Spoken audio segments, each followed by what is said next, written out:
back to California Cooking. On today's show, I am getting you ready for Easter Sunday. For breakfast, how about buttermilk biscuits from scratch with easy homemade blueberry jam? Then roasted carrots and goat cheese are added to my Farro Salad. It's the perfect side for brunch or lunch, and we can't forget about dessert. I'm making dark chocolate bunny cookies. Modern Family star Jessie Tyler Ferguson and recipe developer and cookbook author Julie Tenuce met at a dinner party by chance, and the rest is history. The two are fast friends who love to cook together, and they just so happen to have a new cookbook out called Food Between Friends. Julie, who happens to be a Southerner, taught me how to make her buttermilk biscuits from scratch. Take a look.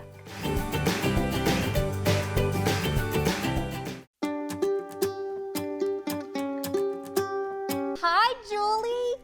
Hey, Jessica. I'm so excited. I'm just over here chopping up some butter.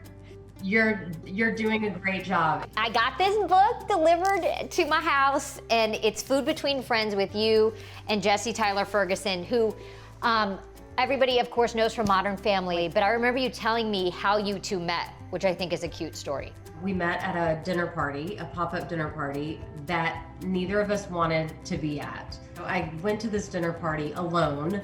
Jessie also didn't want to be there. So when we got to the party, I found the exit sign and I was like, I'm gonna sit by the exit so that I can leave if I need to.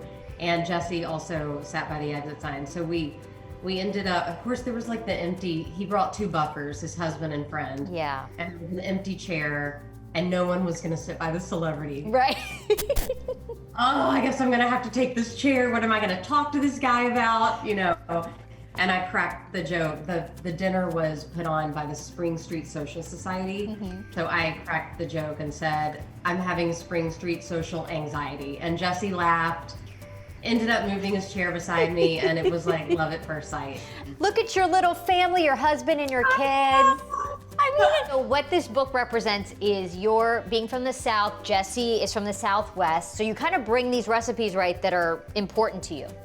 Yes, Jessie's from Albuquerque, New Mexico. So we were able to introduce each other to, you know, a lot of our recipes that our moms cooked for us growing up, and like certain ingredients, like sorghum syrup, hatch green chilies are big in New Mexico. I'd never had them until I met Jessie. I'd never had sopapillas, and today we're gonna make biscuits. And what I love about this biscuit recipe and our sopapillas is that we did sub recipes in the cookbook.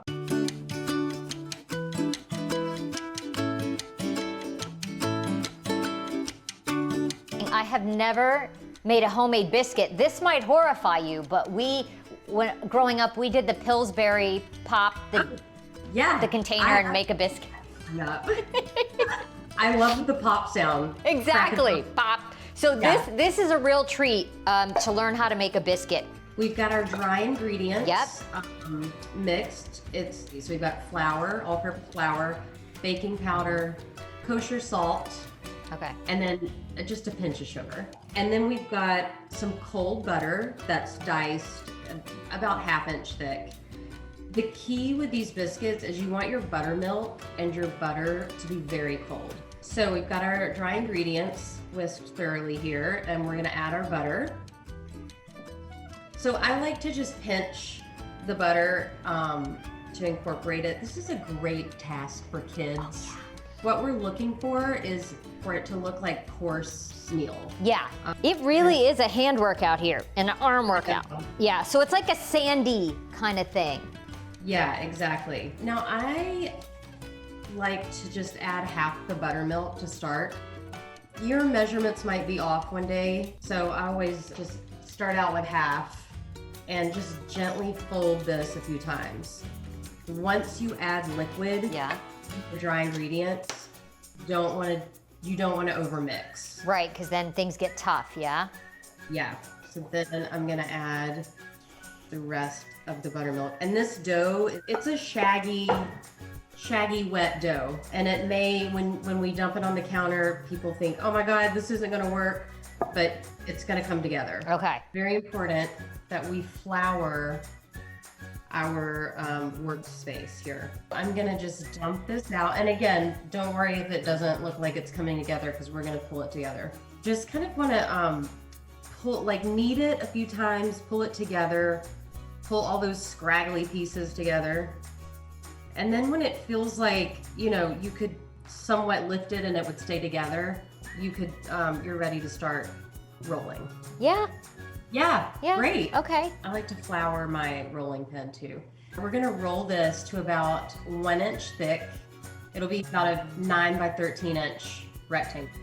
Don't worry if it's like, oh no, it's crackly, it's not gonna work. It's gonna work. When we've got roundish rectangle, we're gonna fold this like a business letter. And then if you can, we're just gonna lift this and flip it over so the seam side is down. This is what's creating those layers. You're gonna repeat this folding and rolling 3 to 4 more times. You wanna roll it to about 3/4 inch thick.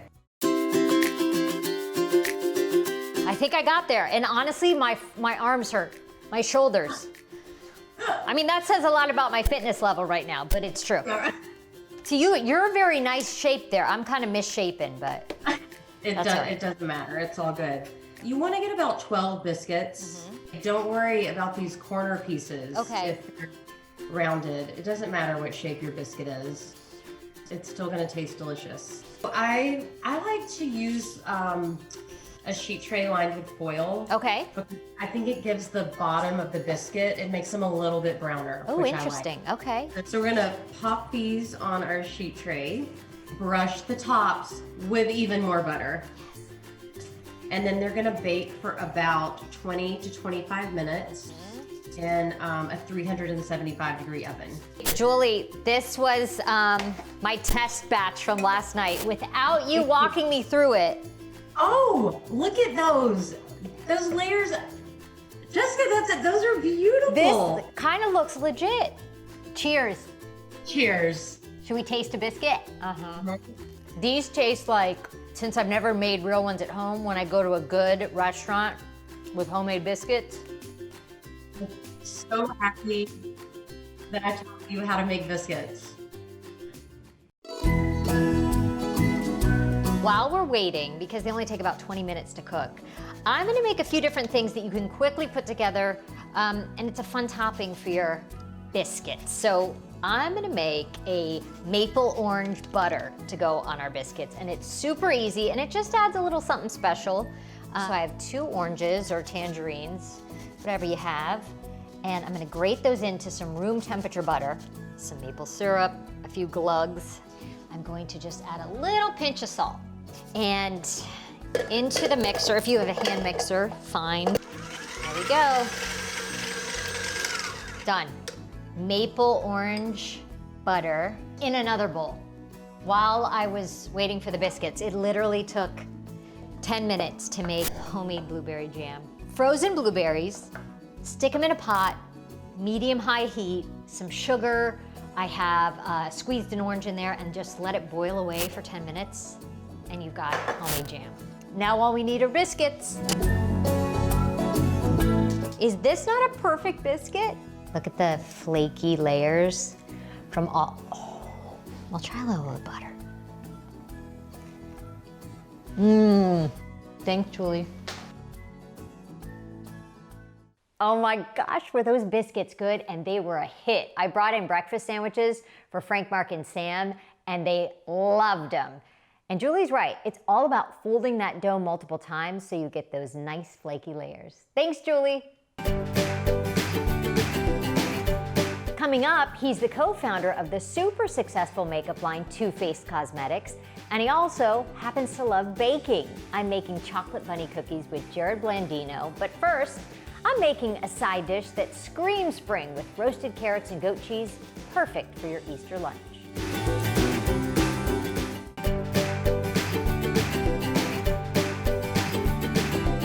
Now here's a spring salad that would be a great new addition to your Easter menu, and all you need are just a few fresh ingredients. Take a look.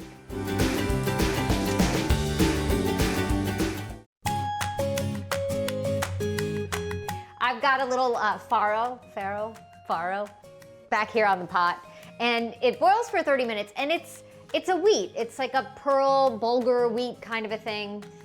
I don't really know, but it's good for you and it tastes good too. And it's got this kind of chewy texture, which I like for salad. So I'm gonna show you what I think would be the perfect kind of spring salad with some roasted carrots.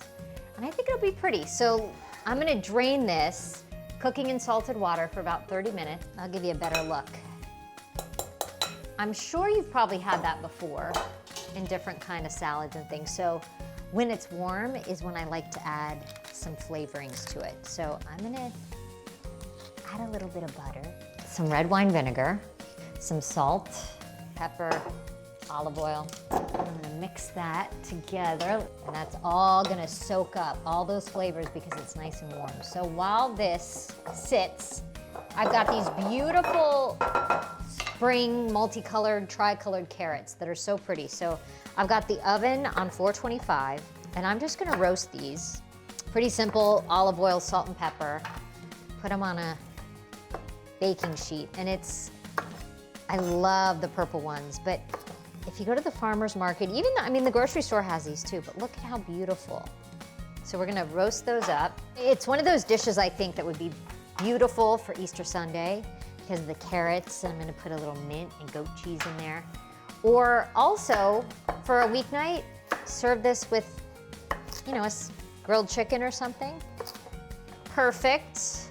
And when you roast the carrots at a high temperature, they become caramelized, and it completely changes, I think, the flavor of vegetables when you roast them. All right, carrots going in. I'm gonna put them flat side down. Olive oil, salt, a good amount. You want these to be nice and flavorful. One more thing I'm gonna do. I love roasted garlic. If you were to just dice up garlic and put it on here, it would burn, and burnt garlic is very bitter. So I'm gonna take this garlic clove, leave the husk on it, and put it right in there. Mix all that together, pop it in the oven. I'm gonna check on these in about 20 minutes. Look at these babies. Roasted carrots, and they got nice and brown and golden.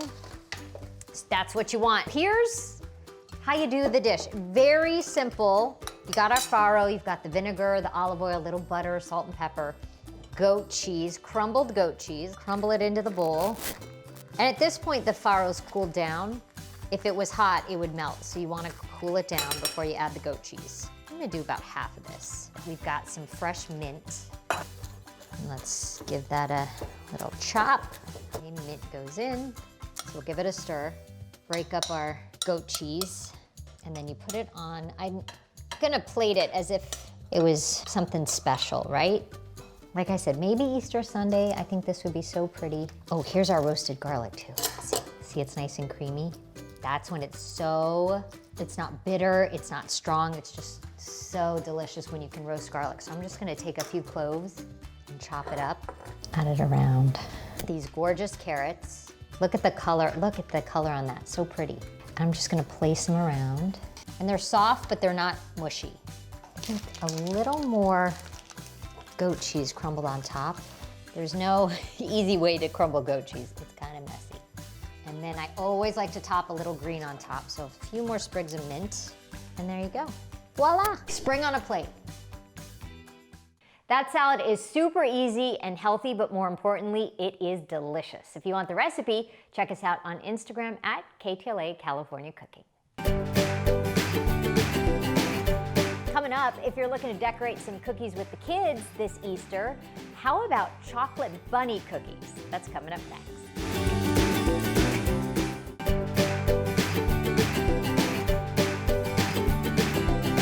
Jerrod Blandino, first of all, he's a hoot, and he's also the co-founder of Too Faced Cosmetics, and he has an IGTV series called Bake Up with Jerrod.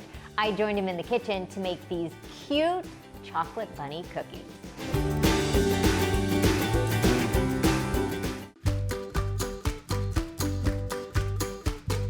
Hi, Jerrod. Hi, Jessica. Hi. Look at your poor bunny missing a head. Well, listen, it's eventually going to happen, so just get it done. Oh my gosh.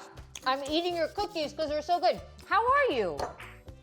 I'm so good. How are you? Happy Easter, by the way. Happy Easter, Jerrod. Okay, you have a makeup line called Too Faced. Your skin is flawless, by the way. Oh, you're too kind. Thank you. But I didn't realize that anyone who knows Too Faced makeup, you've seen it at Sephora and in the stores, and it smells so good. It smells like baked goods. And the names are really cute and catchy, also having to do with baked goods. So is that really your true passion, baking?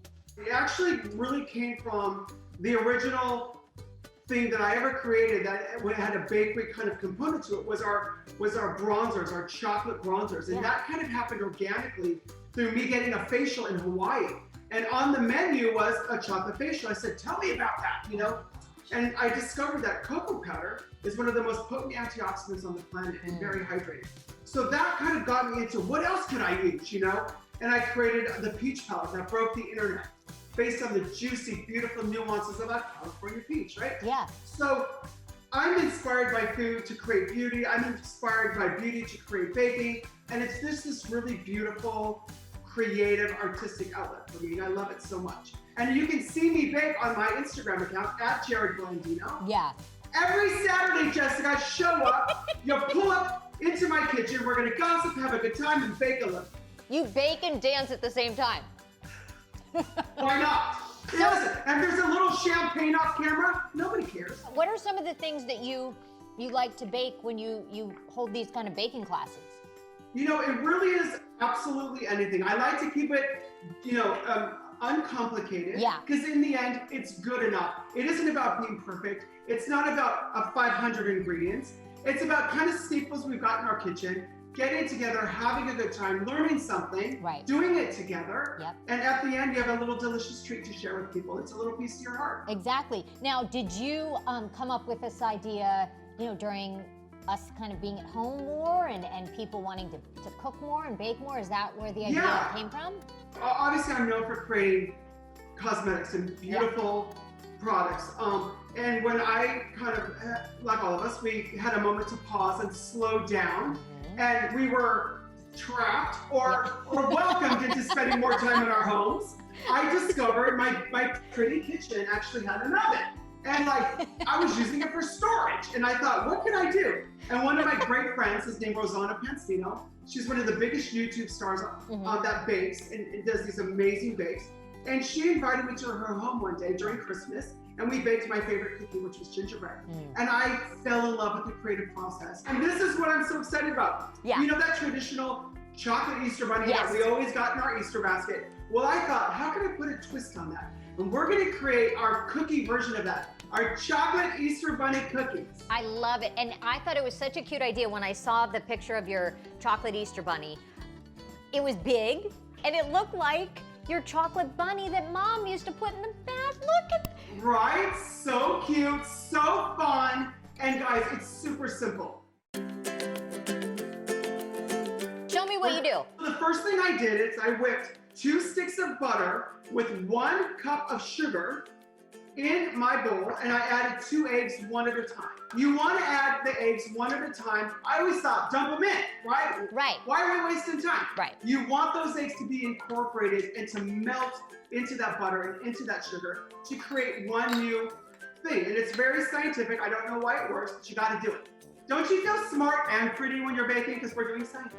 When you try to freestyle baking, bad things happen. I'm going to cream the butter and the sugar. And Jessica, I also want you to know that you should cream for about 5 minutes. You're gonna be tempted to only mix that up about a minute because it looks like it's right. Professional bakers let that go about 5-7 minutes. It whips air into it, really melts that sugar and butter together. It's a secret. Dance break, 5 minutes.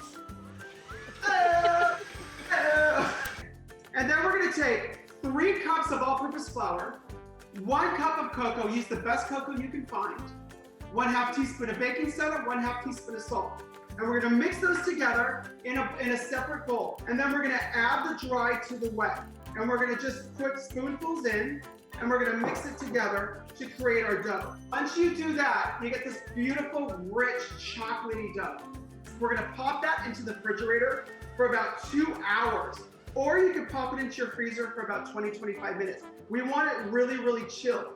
I know we cannot wait for cookies. I chilled some dough yesterday too. That's my girl, you know what you're doing. And this is what it looks like. Once once you get your dough rolled out, and I love to roll my dough between 2 pieces of parchment. It makes it cleaner.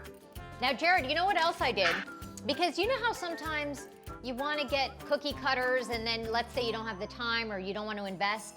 I just printed out a little bunny and then I took my paring knife and traced around him. What? Okay, Picasso. Great tip. I love that. 350, 10 to 12 minutes. Your house is gonna smell like a chocolate factory. So you're gonna love every second. And then I see you decorate them. Very cute. Yeah, so this is what I got here. This is what they look like when they come out of the oven. Yeah. And there's one undecorated. I decorated a couple. Let them chill for about, I'm losing a bunny. Let them chill for about, gosh, at least a couple hours. Okay. Because if there's any warmth, your icing will not stick. Of course, bunnies have fluffy white cottontails, so we're gonna do that. Yep. Right? Little pink noses, and you can get any royal icing recipe off there. It's so easy. I'm gonna try to make a little bow on this guy. Let's see. Look at our cute little guys. Look how cute! Happy Easter to you! Oh my gosh, you did such a great job! I won over Jerrod with my artwork, but you're the best. You went over me without that, baby. You're my new best friend. Call me every 10 minutes. Love you so much. Such a pleasure. This was a lot of fun. Love you too, baby. Happy Easter. Happy Easter, and can't wait till the day when we can bake in person together. I would love that. Bye, Jerrod.